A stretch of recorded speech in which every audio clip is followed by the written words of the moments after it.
Premier rendez-vous de la semaine du tribunal de l'actualité. C'est un plaisir renouvelé de vous retrouver sur les antennes des médias leaders True TV et Watt FM. Vous le savez, vous êtes au tribunal de l'actualité. En tout cas, une occasion pour juger les faits majeurs de l'actualité d'ici et d'ailleurs. Une émission que vous pouvez suivre en streaming sur Facebook et en replay sur YouTube. Je suis Adam Scalet Ouedraogo, président de ce tribunal. Mesdames, Messieurs, bonjour. Bonjour, juge Bougman. Bonjour, président Ouedraogo. Bonjour, madame, messieurs. Plus de 5 millions de tonnes de céréales, ce sont les ambitions de la campagne agricole saison humide 2022-2023. Une campagne qui a été officiellement lancée le vendredi 27 mai dernier dans la commune de Tinkodogo, c'est dans le centre-est. Comment renforcer la résilience des acteurs du monde paysan pour élever ces défis dans un contexte marqué par l'insécurité. La question est enrôlée au tribunal de l'actualité. Et deuxième sujet, plus de 115 kg de cannabis. C'est la quantité saisie par la brigade mobile des douanes de la ville de Bobo-Dioulasso. La valeur marchande de la drogue saisie est estimée à 7,5 milliards de francs CFA, une saisie record pour le Burkina Faso, qui est considéré comme un pays de transit. Et enfin, dernier sujet enrôlé pour cette convocation au Mali, l'influent prédicateur Imam Dicko qui accuse les autorités de la transition d'arrogance. C'était en marge de la 22e édition du Forum de Bamako, une prise de position qui suscite beaucoup de commentaires, analyse et décryptage après les avant-propos.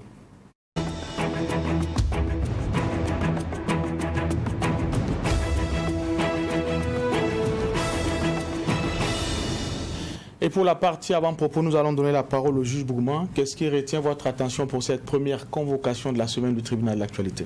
Merci, président. Ce qui retient notre attention, c'est mon rituel dès lundi.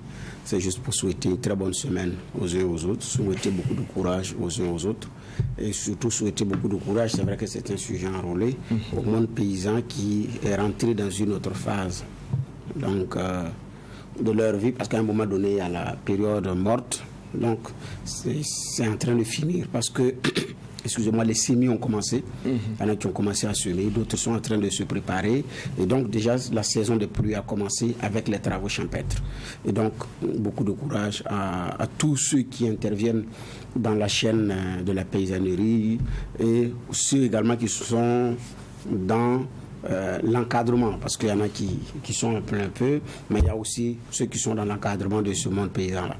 Donc beaucoup de courage et que, bon, ce qui est annoncé par ceux qui sont en charge de la météo, je pense qu'ils disent que ça va, même si, mais l'essentiel c'est de se concentrer. Et comme nous sommes dépendants de la pluie, c'est implorer qu'on ait une bonne saison pluvieuse, qui ne fasse pas de dégâts sur le plan matériel et humain, mais qui à la fin puisse nous permettre de nous nourrir des fruits de la terre. Donc beaucoup de courage à toutes ces personnes et très agréable semaine à tout le monde.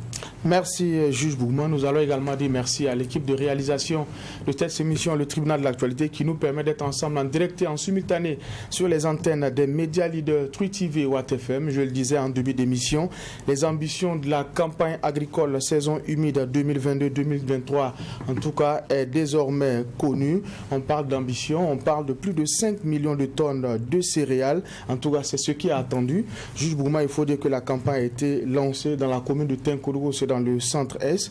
Mais comme on l'a dit, il faut tenir compte, en tout cas, d'un facteur, la situation sécuritaire. Donc, il faut en tout cas travailler à la résilience du monde paysan. Justement, et c'est vraiment ça notre défi actuel. D'abord, on avait deux défis. On avait un défi, la maîtrise de l'eau. Je ne parle pas de pluviométrie, je parle d'eau. Maintenant, un deuxième défi, c'est le défi sécuritaire, qui est même devenu plus urgent compte tenu de l'ampleur de la situation, compte tenu de ce que nous sommes en train de voir, de ce qui se développe sur le terrain depuis le début de cette année 2022. Et donc, effectivement, c'est là la crainte. Parce qu'au fur et à mesure que les années avancent, il y en a qui arrivent à semer, qui n'arrivent pas à récolter. Il y en a qui n'ont même pas pu semer, et ça fait 2 ans pour certains, 3 ans pour certains, 4 ans pour d'autres, 5 ans pour certains. Donc, ça c'est déjà un poids sur le plan du déficit alimentaire. Et donc, si l'espace d'agriculture est grignoté au fur et à mesure qu'on avance, ça va être très très difficile à un moment donné. Donc, ce qu'il y a, c'est la sécurisation effectivement des terres et faire en sorte que les terres qui ont été accaparées ou les uns et les autres ont fui, ils puissent se réintégrer. Ça, c'est déjà un vrai défi pour nous. À défaut, c'est de faire en sorte que l'état actuel des terres qui n'ont pas encore été touchées, au moins que ça puisse être maintenu. Ça commence par équilibrer les tendances en attendant de les renverser. Sinon, ça va être très compliqué. J'ai dit, chaque saison, il y en a qui arrivent à semer, mais compte tenu de l'avancée des leaders terroristes, ils n'arriveront pas à récolter parce que soit les récoltes seront détruites ou bien les groupes armés terroristes auront le temps de les déguerpir. Et donc, effectivement, ça craint. Et ça, c'est un vrai défi pour nous. En plus, la question de la maîtrise de l'eau. Parce que pour moi, si on maîtrise l'eau, les autres aspects, c'est beaucoup plus facile à gérer. Mais si vous n'avez pas d'eau, quelle que soit la qualité de votre sol, quelle que soit l'amélioration des intrants, quelle que soit l'amélioration des semences améliorées, semences sans souci, s'il n'y a pas d'eau, ce n'est pas évident. Donc si on ajoute ces deux défis, on a vraiment des défis à relever pour performer notre agriculture. Alors l'impact direct de cette crise sécuritaire-là, c'est en tout cas le nombre de déplacés internes, plus de 2 millions actuellement au Burkina Faso. Et effectivement, c'est la frange, je dirais, considérée comme la main-d'œuvre au niveau de l'agriculture. Est-ce que également, quand on prend cette réalité et ce qu'on a comme ambition affichée, est-ce que c'est réaliste finalement? Justement, c'est la question qu'on se pose. Est-ce que c'est réaliste? Parce que les déplacés, d'abord, la population burkinabé est à majorité jeune.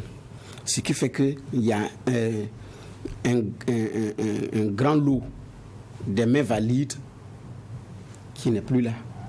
Parce qu'elle a déserté. Et donc, ça joue naturellement sur la production. Ces jeunes-là, comment on les réemploie? Comment on les redéploie, pour pouvoir faire en sorte qu'ils contribuent à l'économie nationale. Vous êtes un jeune de moins de la trentaine, vous vous retrouvez sous des bâches estampillées HR, labellisées déplacés internes. Vous regardez votre avenir. Dans un monde qui avance, qu'est-ce que vous faites? Quelle résilience? Et avec quels moyens se redéployer, se relancer? Ça vient s'ajouter aux autres défis. Donc, on n'a pas idée de l'ampleur, mais c'est des choses qu'on va commencer à... Même si la situation revient à la normale, c'est des choses que nous allons vivre. Il y aura quand même beaucoup de perdus dans cette affaire.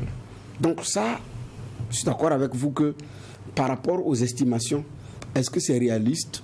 Je ne sais pas. Le politique ou l'administrateur a fait ses calculs sur la base de ses projections. Maintenant, le terrain nous dira si c'est réaliste ou pas. D'accord. Alors, on a vu un peu le thème qui est retenu pour cette année. On parle de résilience, de trouver en tout cas les mécanismes qu'il faut pour accompagner le monde agricole. Aujourd'hui, l'autre défi, c'est la question des intrants. Il faut trouver ces intrants, disponibiliser et permettre aux agriculteurs d'avoir la matière, en tout cas pour cette saison agricole-là. Alors, qui parle d'intrants parle aussi de la question de la situation internationale qui impacte fortement, je dirais, la commande, surtout la disponibilité des intrants au Burkina Faso. On parle de subventions, mais quand on regarde aujourd'hui la réalité et ce qui a été donné par les premiers responsables en charge des structures de contrôle et d'encadrement des agriculteurs, il y a beaucoup de choses à faire, il y a beaucoup de défis à relever à ce niveau également. Oui, tout à fait, parce que d'abord, c'est un secteur qui est maintenant réglementé. Compte tenu, c'était d'abord réglementé par rapport à la qualité des intrants qui rentrent et par rapport à l'usage qu'on en fait. Donc, il y a eu un abus. Vous prenez des intrants qui ne sont pas adaptés à notre situation géographique, mais qui viennent des pays côtiers et puis des gens utilisent. L'argument de certains, c'est de dire que nous-mêmes, on avait des exploitations agricoles dans des pays côtiers, on les utilisait, donc ça marche. Donc, c'était déjà un problème. Vous allez dans certaines communes aujourd'hui pour trouver du miel, c'est très difficile. À cause de ces intrants, les abeilles se sont cherchées. Donc, il y a un impact sur l'écosystème. Et ça, c'était déjà un problème. Donc, il y avait une réglementation qui étaient déjà là. Mais malgré tout, le marché noir aussi des intrants, il est florissant. Ensuite, après, les groupes armés terroristes également utilisent surtout l'engrais pour enrichir les engins explosifs. Donc là également, ça durcit. À un moment donné, c'était devenu très cher. Parfois, ça manque parce que ces gens l'utilisent beaucoup. Et d'autres également dans les exploitations agricoles. Mais tout ça, c'est parce que nous sommes dépendants des intrants qui viennent de l'autre côté. Si nous avions travaillé à ne pas dépendre de ces intrants, on n'en serait pas là. J'ai eu l'opportunité de visiter, pas pour faire la pub, la ferme du Larlé Naba Tigré à Dapelgo. Ce que j'ai vu, c'est édifiant par rapport à ce que nous pouvons faire avec des matériaux locaux. C'est un cas école. Un cas école. Ça, c'est vraiment un cas école. Parce que c'est un monsieur qui aime également l'agriculture. Ces choses-là, si vous ne les aimez pas, ce n'est pas possible. On peut reprocher des choses au Larlé Naba, mais ce n'est pas de ne pas aimer l'agriculture. Ça, pour ses proches et ceux qui ont eu l'occasion de le fréquenter sur ces questions-là, ça, il faut lui le connaître. Il aime. Parce que c'est harassant. Donc, si vous voulez tirer meilleur profit, vous n'aimez pas, ce n'est pas aussi évident. Donc, j'ai vu la fabrication des engrais bio. Ça, c'est des choses que j'ai vues de mes propres yeux. C'est des choses qu'il faut vulgariser. Alors que la vulgarisation, ça demande beaucoup de moyens. Et on a travaillé aussi à mettre dans notre conscience que c'est mieux de préférer celui qui vient de l'extérieur. Donc, à coup de pub et à coup de campagne de com suffisamment et rondement menée, cela, ça a pris le dessus. Ça a pris le dessus. Donc, quand le paysan se lève, il ne pense même pas à ça. Parce que personne ne lui a dit qu'il peut fabriquer. C'est vrai que dans les villages, ils le font, mais de façon simple. Pour ceux qui ont de l'élevage, c'est déjà avec les fientes des animaux. Après, il y a des méthodes modernes qui leur ont été enseignées. Et vous arrivez dans certaines localités, devant chaque concession, il y a un gros trou bien aménagé pour ça. Mais même là, il faut aller faire un tour dans les villages. Il n'exploite pas. Parce que ça lui demande un travail. Alors qu'il se dit, je vais au marché, avec un billet, je viens et puis je m'en charge. Alors que là, ça demande un temps de préparation. Il y a des délais pour que ce soit... Donc, il se dit que non, pourquoi est-ce qu'on a simplifié la chose dans une boutique et puis vous revenez encore me faire... et revenir souffrir? Non. Puisque la science, c'est pour faciliter les choses. Donc, il se dit que non, au lieu de s'attarder, non, il faut aller payer et puis bon, on va passer à autre chose. Donc, on a travaillé effectivement à mettre ces choses-là dans nos têtes. Alors que si l'engrais bio, les intrants bio, on avait maximisé sur ces choses-là, je pense qu'aujourd'hui, on n'en serait pas là. Beaucoup s'en seraient sortis. Malheureusement, on n'a pas travaillé à ça. On a plus privilégié, et sur tous les plans. Et donc, on s'est dit ici, il n'y a rien de bon, et puis bon, on a accepté, et puis bon, voilà ce qui se passe. Sinon, dans le domaine agricole, si on s'était concentré, et puis la politique qui avait suivi, vous regardez aujourd'hui, plein d'espace, hors de Ouaga, c'est occupé, et il n'y a rien à l'intérieur. Parfois, c'est des bornes, parfois c'est du grillage seulement, d'autres ont construit de grands murs d'enceinte. Parfois vous partez dans des localités reculées au Burkina, surtout dans la zone forestière, vous trouvez une maison bien bâtie au milieu de la forêt. Et c'est quelqu'un qui est venu, un DG, un ministre ou un gradé de l'armée qui a pris un grand espace mais qui ne fait rien. Qui a trouvé un jeune pour aller loger là-bas, qui va sur l'exploitation, il lui paye par mois. Après, bon, le jeune se casse parce qu'il n'aime pas. C'est des choses qu'on ne fait pas parce qu'on a de l'argent. Si vous faites ça parce que vous avez de l'argent pour mettre, vous allez vous casser les dents. Et beaucoup se sont cassés les dents. Parce que vous commencez la formation dans ce domaine. Et il y a un des formateurs à Ouaga, son message est clair. Il vous dit clairement, si vous n'aurez pas 80% de votre temps là-bas, ce n'est pas la peine. Parce que vous ne devez pas compter sur quelqu'un pour surveiller ou regarder. Non. Si vous n'avez pas assez de temps, ça peut se comprendre. Mais si vous êtes sûr que vous ne pouvez pas dégager 80% de votre temps pour vous consacrer à votre exploitation, il ne faut pas vous lancer, vous allez vous casser les dents. Et c'est ce qui s'est passé. Donc, la réforme agraire a visé à améliorer cette situation. On en entendait parler d'agro-business. C'était à un moment donné un terme à la mode au Burkina. Conséquence, effectivement, j'ai dit bien ceux qui ont les moyens sont allés prendre des grandes surfaces. Mais le mécanisme de suivi devait faire en sorte que s'il a pris la grande surface pour une exploitation agricole, que ce soit pour de l'élevage, pour je sais pas moi, que quand même il puisse avoir un cahier de charges clair. Parce qu'en favorisant l'accès à la terre, on avait des objectifs à atteindre. Il fallait quantifier ces objectifs. Il fallait s'asseoir, mettre des curseurs d'évaluation, des critères d'évaluation à moyen, court et long terme pour pouvoir dire votre exploitation que vous avez pris, l'État burkinabé vous retire ça parce que vous n'avez pas respecté les cahiers des charges, parce qu'on vous a permis d'avoir accès à la terre sur cette base. Alors qu'ils prennent les exploitations, ils rédigent un projet, ils partent, ils prennent l'espace avec les paysans, ils s'entendent, ils rédigent, ils payent. Il rédige le projet, il remplit toutes les formalités administratives. Le dossier est envoyé devant le conseil municipal qui dit il y a un tel cadre, un tel gourou qui vient, voilà ce qu'il veut faire dans notre zone. Les jeunes auront à travailler parce qu'il va déposer une ferme agricole. Il y aura de ceci, il y aura de cela, il y aura ceci, il y aura cela. Et donc nous, on vient pour soumettre ça à l'appréciation du conseil municipal. Le conseil municipal dit mais c'est bien, et puis on valide.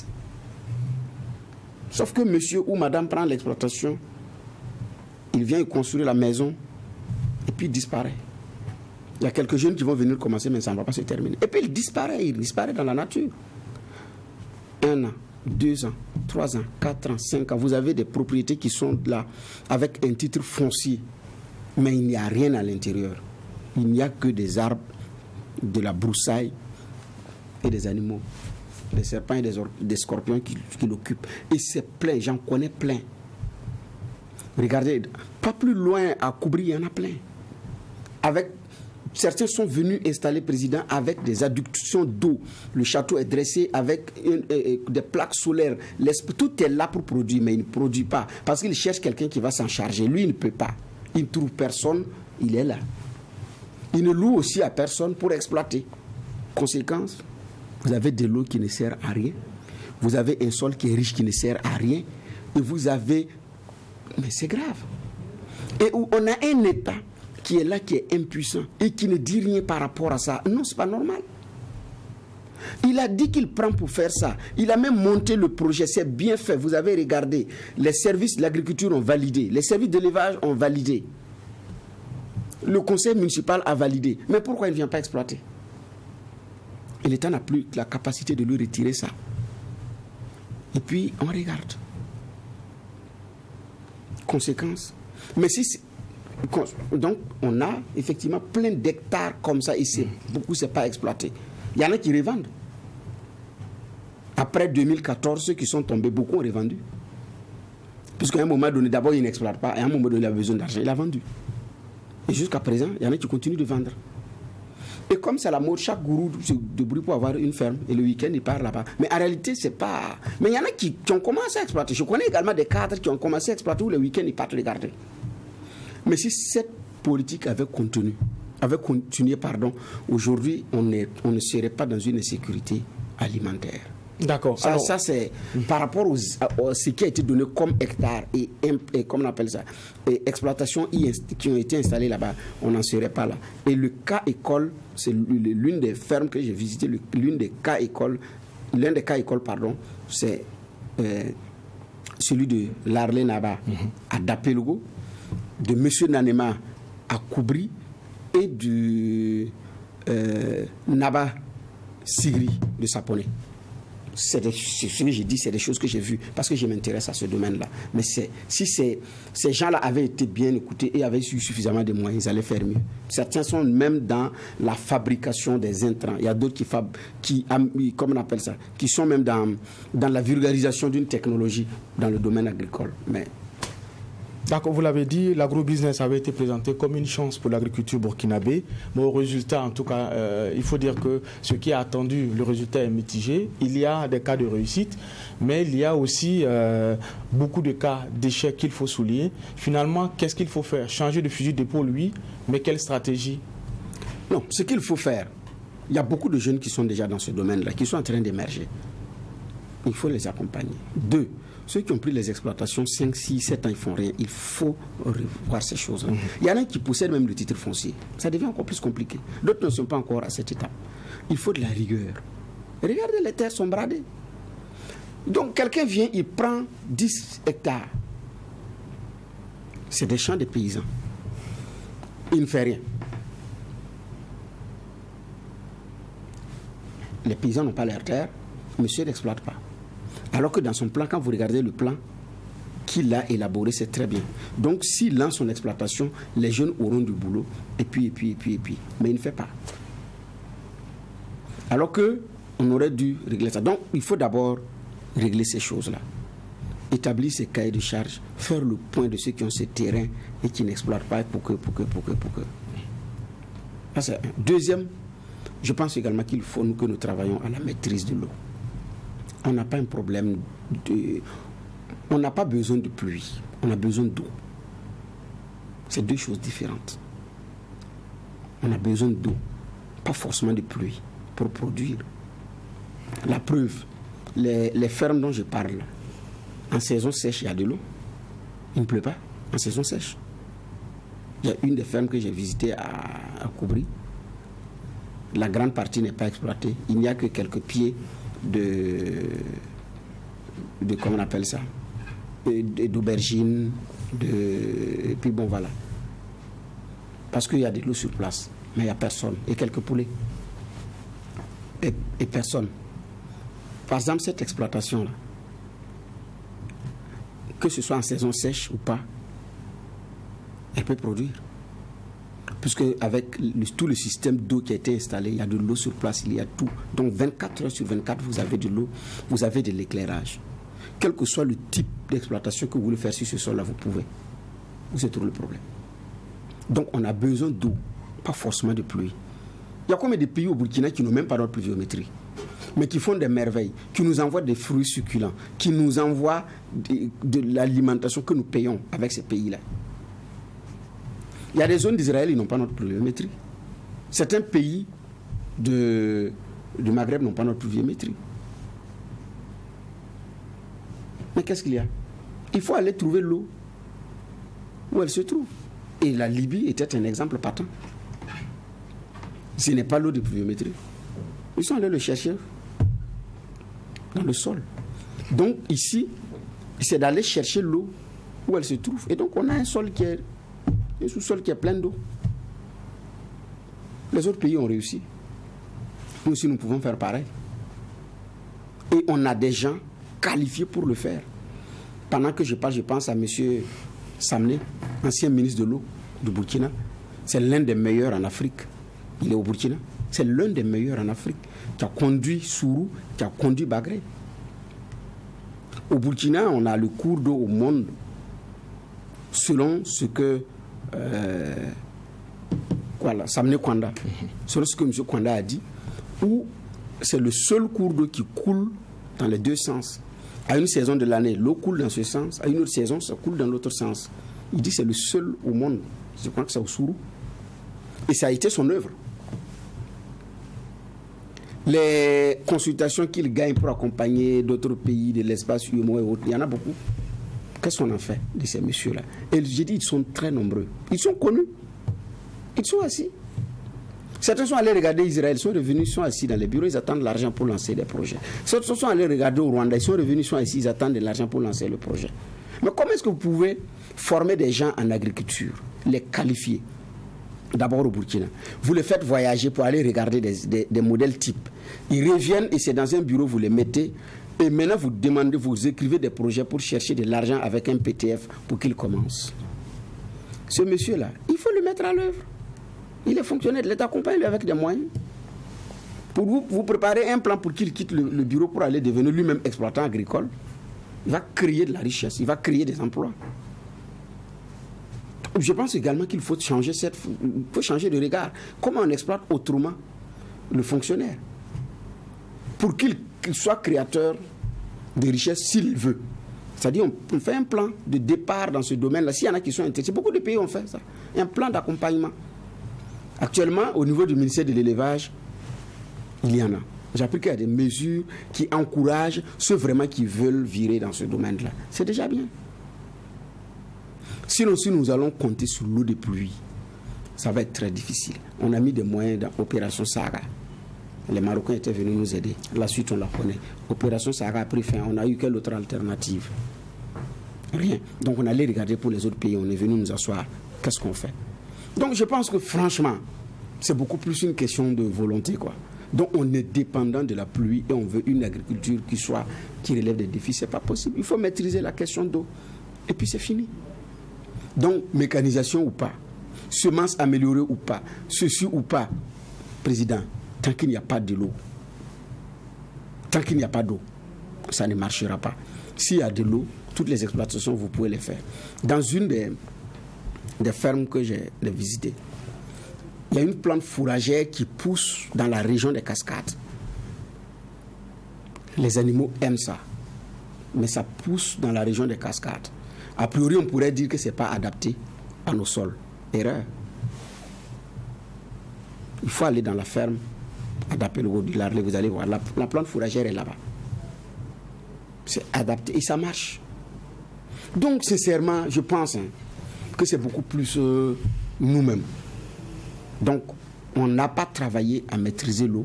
On a passé notre temps à accuser la pluviométrie. Même les États-Unis. Monsieur Sommet, il est ingénieur agronome, le fondateur du réseau social Waiban. Mais quand il est venu, il a dit aux États-Unis, pour eux, la donne, c'est clair. Ils ont besoin d'eau, ils n'ont pas besoin de pluie. C'est de l'eau qu'ils veulent. La pluie, c'est... Pour cultiver la pluie, c'est quand ça vient, c'est un bonus. Mais en attendant, comment on trouve l'eau? Ceux qui font la maraîchiculture, là, après les pluies, là, ils ne comptent pas sur l'eau qui est dans le lit des marigots, ni des cours d'eau qui traversent. Ils creusent des petits puits à côté, parce que ça peut s'assécher. Mais les puits là, peuvent toujours contenir de l'eau. Ça dit qu'ils sont allés chercher l'eau. Ils ne dépendent pas seulement de l'eau du marigot parce qu'ils jouent un marigot. Non, ils ont creusé des petits puits. Ça veut dire que nous, ça doit nous interpeller. Mais on est resté là. Chaque année, on dit une pluviométrie tardive normale, fin normale, avec des poches de sécheresse, risque d'inondation. Président, chaque saison, c'est le même verbiage pour le même résultat. D'accord, nous allons parler d'un autre défi, la lutte contre la drogue et la victoire enregistrée par la brigade mobile des douanes de Bobo-Dioulasso, 115 kg de cocaïne. En tout cas, c'est la prise de cette brigade et la valeur marchande de la saisie est estimée à 7,5 milliards de francs CFA. Alors, on l'a dit, c'est une saisie record pour le Burkina Faso, qui est longtemps considéré comme un pays de transit, en tout cas de ces stupéfiants-là. On l'a dit, la saisie est une saisie record, une victoire qui mérite d'être célébrée au regard de ce que cela présente comme enjeu, et effectivement en termes de quantité. Oui, puisqu'on parle de plus de 286 millions en termes de valeur numéraire, parce que ce n'est pas seulement que du chanvre, ce n'est pas seulement que de la drogue, il y a aussi des amphétamines, il y a le fameux diazépam et le fameux tramadol qui font partie de ce qui a été saisi. Donc c'est une saisie record. Donc il faut féliciter les douaniers et tous ceux qui ont intervenu dans cette saisie-là. Effectivement, ce sont des circuits qu'il faut également travailler à assécher. 286 millions, c'est un gros pactole. Ceux qui prennent cet argent, qu'est-ce qu'ils font? Et ça, c'est une saisie. Ça veut dire que le système est là depuis et que peut-être il y en a eu, c'est même pas peut-être. Ils ont pu écouler. Puisque la consommation de la drogue ne diminue pas. Ça quitte où? Donc, ça, alors dans notre contexte de lutte contre l'insécurité, c'est des choses qu'il faut regarder. La Côte d'Ivoire, tout récemment, c'était de la cocaïne. Là, c'est des milliards, les valeurs. Donc, il ne faut pas qu'on se voile la face. Mais c'est un système qui est très... regardez que même en Côte d'Ivoire, San Pedro, le patron de la police criminelle lui-même, il a trinqué. été mis aux arrêts. Parce que, soupçonnés à tort ou à raison, en tout cas, il y a des gradés de l'armée qui sont dedans, même au Burkina. Certains vous disent qu'il y a des hauts cadres de l'administration douanière, sécuritaire, du ministère de la Défense, du monde politique, et même dans les autres pays, c'est comme ça, qui sont là-dedans. Et c'est eux qui favorisent un certain nombre de choses, qui vont passer des coups de fil, et puis donc, même quand les fautifs sont pris, parfois c'est eux qui, en arrière-plan, règlent ces choses-là. Donc, beaucoup se sont fait, ou continuent de se faire de l'argent. Mais seulement, il ne faut pas voir le conducteur ou voir un cerveau quelconque dans une villa UP quelque part. Non, il est relié à des gens plus haut placés que lui. Il y a des pays où même des honorables députés sont dans la chaîne. Donc, vous voyez des hommes politiques parfois qui distribuent de l'argent à profusion. On ne se pose même pas la question de savoir où ils gagnent l'argent. Maintenant, vous êtes un homme politique, vous ne donnez pas de l'argent, on dit lui, il est pingre, il est avare, il ne donne pas. Et l'autre qui donnait, si vous savez comment il a eu l'argent, ça vient par où? Qui lui donne? Le salaire d'un ministre au Burkina, il est connu. Même s'il signe un contrat, c'est connu. On ne va pas nous dire que c'est sur la base d'autres avantages. Non, il y en a qui ont d'autres circuits parallèles pour se faire de l'argent. Et dans les autres pays, quand je parle de l'administration qui est impliquée dans le réseau de trafic des armes et de la drogue, je parle pour tous les pays, c'est pareil. Parfois même jusqu'au président de la République. Donc et cette chaîne-là, pour la briser, il faut se lever très tôt. Donc il y aura des cas comme ça. Maintenant, il y a d'autres gros poissons qui sont dans les mailles du filet. Ce qui fait que, par exemple, la saisie qui a eu le 8, maintenant il y a la procédure. Il y a cette procédure-là qui doit se poursuivre. Donc, comme il y a cette procédure judiciaire qui doit se poursuivre, c'est là tout l'enjeu. Après, c'est sans nouvelles et puis c'est fini. Donc, ce n'est pas celui qu'on a pris sur la route là seulement. C'est le gros poisson qui est dans un bureau feutré et qui sort bien cravaté parce que c'est une de vos autorités qui vous rassure que non, il n'y a pas de problème, alors que c'est lui le baron. Donc, il y a ces choses-là. Parce que dans les milieux, beaucoup d'argent circule et on ne s'interroge pas parfois sur les sources. Donc, il y a ces questions-là. On avait vu également la saisie record. Je pense qu'en son temps, c'était évalué à 21 ou à combien de milliards de francs CFA de la Côte d'Ivoire, où des personnalités politiques de la Côte d'Ivoire avaient été suspectées et dont on disait qu'au niveau du Burkina aussi, il y a certains qui étaient dans le deal. Mais bon, ça, c'est mort de sa belle mort sans qu'on en sache réellement de quoi est-ce que ça retourne. Mais ça continue. Donc, la dernière saisie au niveau de la Côte d'Ivoire, avec les têtes qui sont tombées, c'est une situation qui révèle les connexions avec des gradés. Parce que là-bas, il y a des agents, des cadres de la police, des cadres de l'armée et de la politique et des fonctionnaires de l'administration ivoirienne qui étaient dans le réseau. Et là-bas, c'était autre chose, c'était de la coke, comme on le dit, la cocaïne. Et donc, c'est pas des petits réseaux. Ce n'est pas des petits réseaux parce que le couloir, c'est connu. Ça quitte la zone de l'Amérique latine pour aller en Europe, ça quitte la zone de l'Amérique latine pour venir sur les côtes de Guinée, passer par des pays comme le Burkina, le Mali, le Niger, retrouver le désert, Libye, Algérie, et puis repartir maintenant en Europe. Arriver en Europe, ça revient aux États-Unis par le truchement des produits alimentaires. C'est ce qu'un spécialiste qui nous a dit. Donc arriver au niveau de l'Europe, c'est réemballer dans les produits de conserve. Parce que les produits de conserve étaient moins contrôlés au niveau des États-Unis. Donc ça vient dans les produits de conserve. Les produits de conserve, c'est quoi? C'est les bois de sardines, les cornes, tout ce qui est lié agroalimentaire les produits de la transformation alimentaire. Donc ça revient maintenant au niveau des États-Unis. C'est vrai qu'il y a d'autres entrées au niveau des frontières des pays latino-américains avec les États-Unis. Ça, c'est une autre entrée. Mais il y a d'autres couloirs par le Sahel. Ça arrive en Europe et ça repart être déversé au niveau des États-Unis. C'est le circuit comme ça. Donc, ça alimente tout le grand banditisme, le terrorisme et tout ce qu'il y a. Et certains coups d'État même sont financés par Par ça, on a vu ce qui s'est passé tout récemment avec le président Ambalo, où c'est sa lutte contre les milieux de drogue là, qui a valu qu'il a risqué de perdre le pouvoir. Mais il a même dit que les ennemis sont connus, mais ce n'était pas du fait d'hommes politiques seulement. C'est vrai que quand c'est comme ça, des hommes politiques dedans, mais ce qui est en train de se passer, c'est des barons de la drogue qui voulaient régler un problème. Et regardez, c'est digne d'un film, hein, parce que c'est des gens qui ont de gros moyens. Et ça aussi la réalité.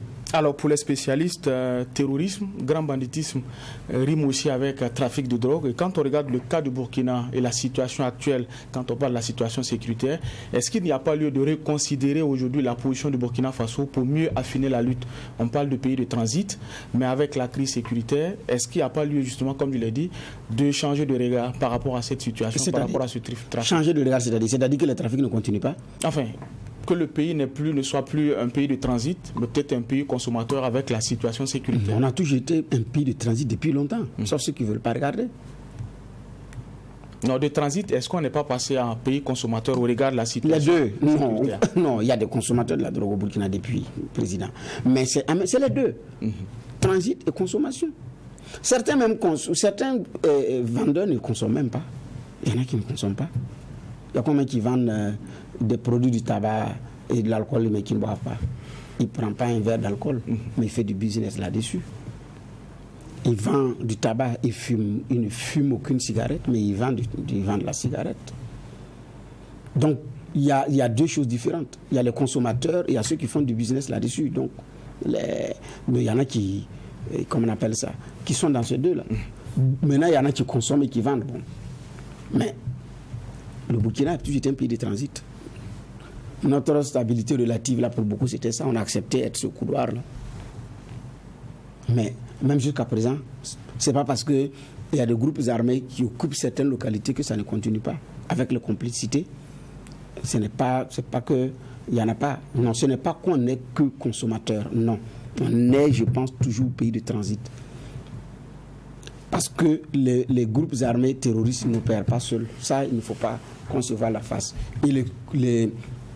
Et ces gens-là sont très forts pour trouver d'autres circuits pour écouler leurs produits tranquillement. Ils ont des gens dans l'administration pour ça et dans les autres moyens de la chaîne pour ça. Et donc, ce n'est pas seulement qu'on est devenu un pays consommateur qu'il faut changer de regard. Non, je ne pense pas.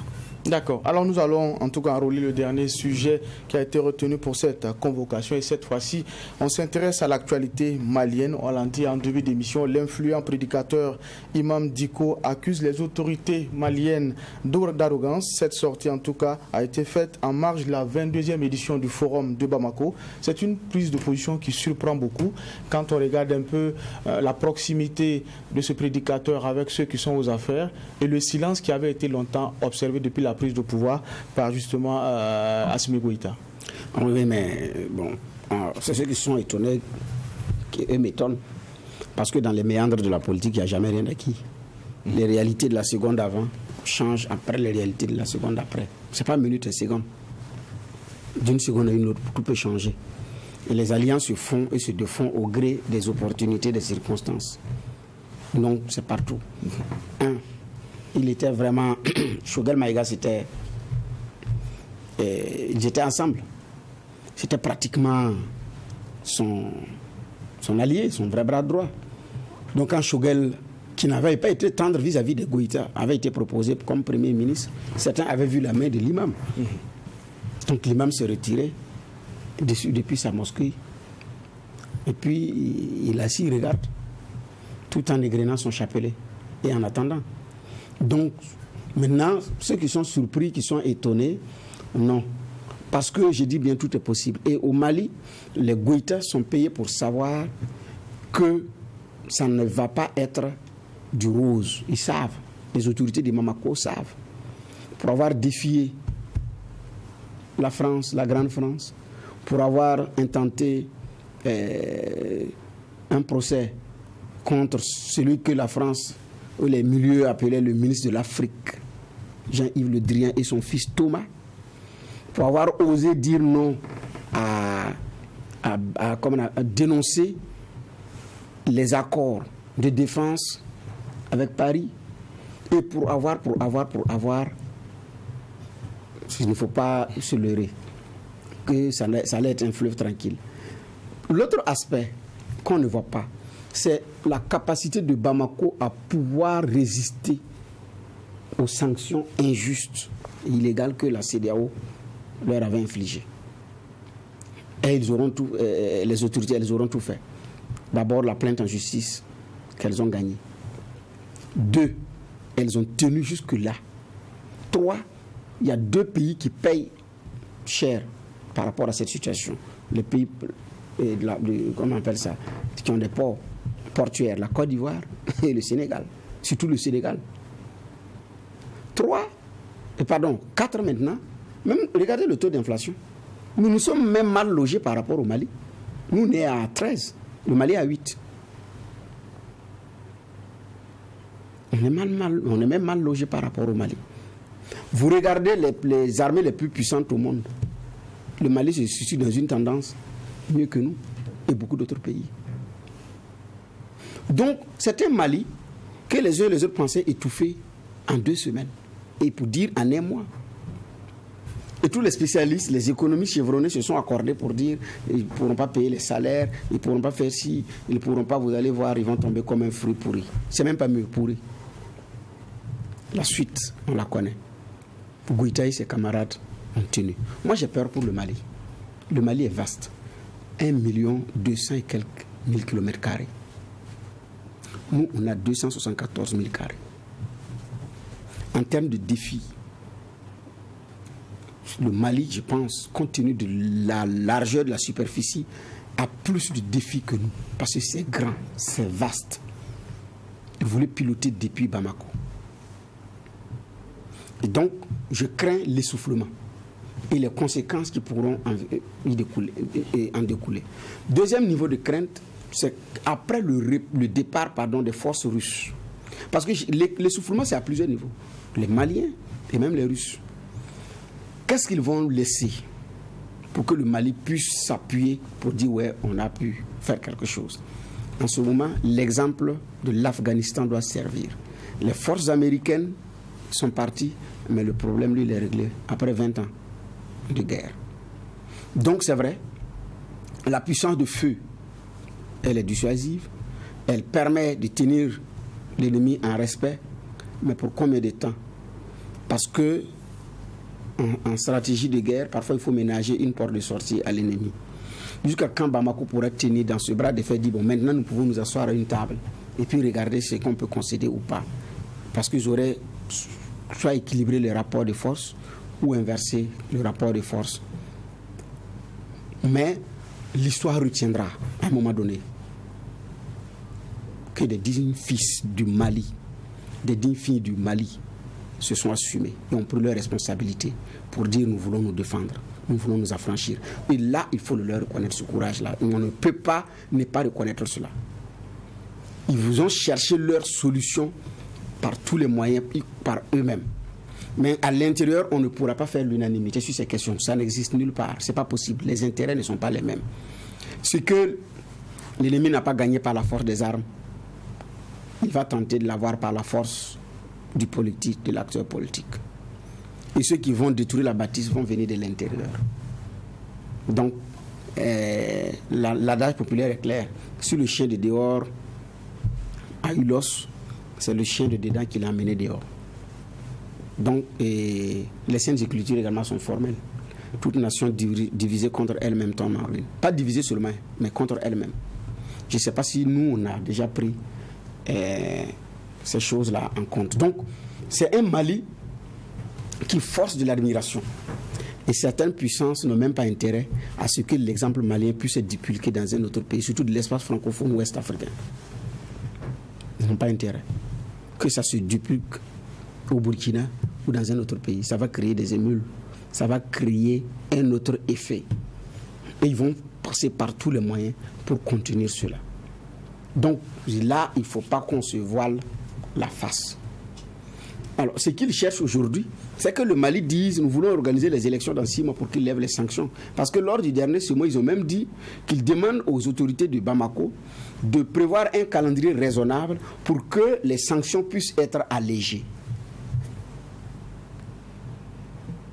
Et puis Bamako dit, c'est pas grave, on a notre temps. Le médiateur est parti, ils ne se sont pas entendus. Vous voulez alléger les sanctions, il faut les alléger.